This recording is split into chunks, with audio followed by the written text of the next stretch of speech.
नमस्कार दोस्तों, मेरा नाम है राहुल यादव और आप सभी का स्वागत है इन्वेस्ट विद राहुल पर। दोस्तों, क्या आप लोग भी एक डाइवर्सिफाइड पोर्टफोलियो अपने लिए बनाना चाहते हैं जिसमें लार्ज कैप भी रहे, मिड कैप भी रहे, स्मॉल कैप भी रहे, लेकिन आप एक सिंगल एसआईपी ही करना चाहते हैं और डाइवर्सिफाइड पोर्टफोलियो भी आप चाह रहे हैं? क्योंकि ये तो सभी जानते हैं कि पोर्टफोलियो जितना डाइवर्सिफाइड होता है उतना ही हमारा रिस्क कम होता है और हमें रिटर्न्स बेहतर मिलता है। तो इसका एक बिल्कुल परफेक्ट सोल्यूशन मैं आज की वीडियो में लेकर आया हूँ, जिसको हम लोग कहते हैं मल्टी कैप फंड्स। अब मल्टी कैप फंड्स क्या होते हैं, कैसे ये काम करते हैं, कैसे हमारे पैसे को डाइवर्सिफाई करते हैं, और एक मल्टी कैप फंड का हम लोग एग्जांपल भी लेंगे। यहाँ पर मैंने एग्जांपल के लिए Nippon India multi cap fund आज की वीडियो में रखा है। तो वीडियो आपके लिए बहुत ज़्यादा इंपॉर्टेंट है, वीडियो बहुत ही ध्यान से देखिएगा और समझिएगा, क्योंकि यहाँ एक चीज़ मैं आप सभी को समझाऊंगा बिल्कुल सिंपल भाषा में। चलिए दोस्तों, वीडियो को स्टार्ट करते हैं। देखिए, सबसे पहले हम लोग मल्टी कैप फंड के बारे में थोड़ा सा बेसिक पर बात करेंगे कि मल्टी कैप फंड आखिर क्या होते हैं।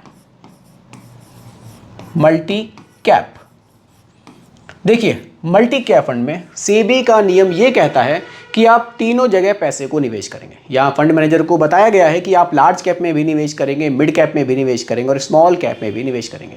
तभी तो आपका फंड जो है वो मल्टी कैप फंड कहलाएगा, तभी तो आपका पोर्टफोलियो डाइवर्सिफाइड हो पाएगा।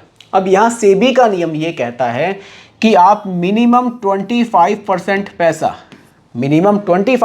पैसा लार्ज कैप में रखेंगे, मिनिमम 25% पैसा आप मिड कैप में रखेंगे, मिड कैप, और मिनिमम 25% पैसा आप स्मॉल कैप में रखेंगे।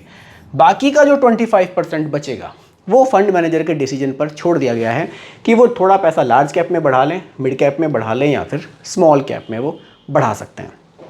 इस तरह से जो हमारा फंड बनेगा वो एक मल्टी कैप फंड बनेगा और हमारा पोर्टफोलियो डाइवर्सिफाइड हो जाएगा।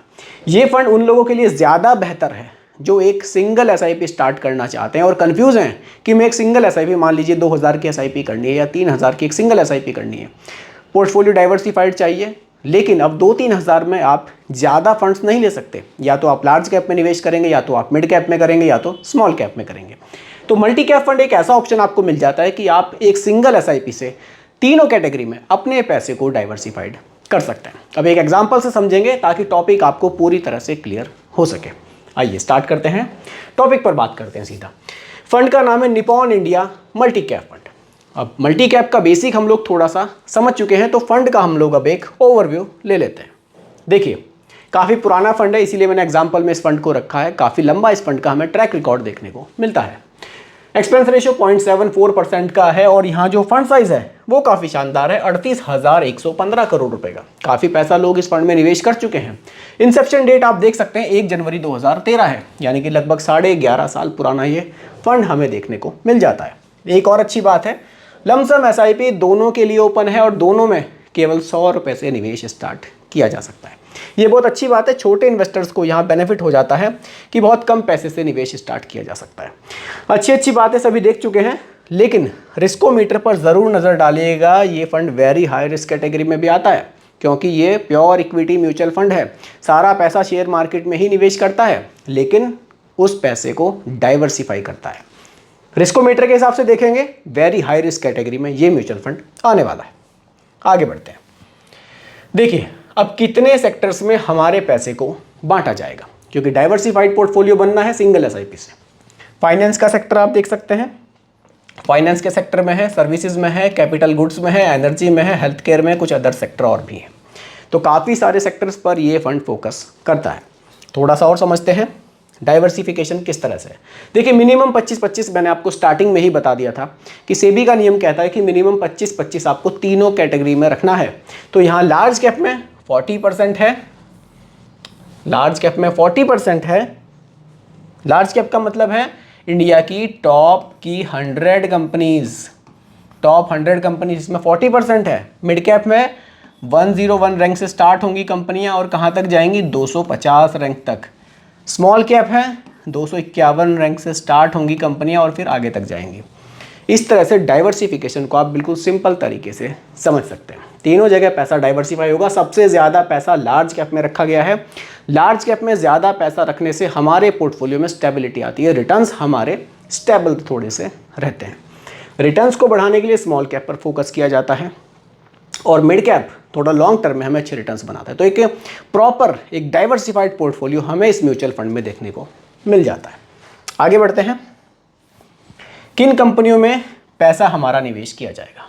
देखिए, एचडीएफसी बैंक है, फाइनेंशियल सेक्टर से जुड़ी हुई कंपनी है। आईसीआईसीआई बैंक है, इन्फोसिस है, टेक्नोलॉजी की कंपनी है। रिलायंस इंडस्ट्रीज़ है, एनर्जी के सेक्टर में है। लिंडे इंडिया है, केमिकल्स में है। और ये CETND इंडिया है, कैपिटल गुड्स में है। एक्सिस बैंक है, फाइनेंशियल में है। NTPC है, एनर्जी में है। तो ये कुछ टॉप की होल्डिंग्स हैं जिनमें हमारा पैसा निवेश किया जा रहा है।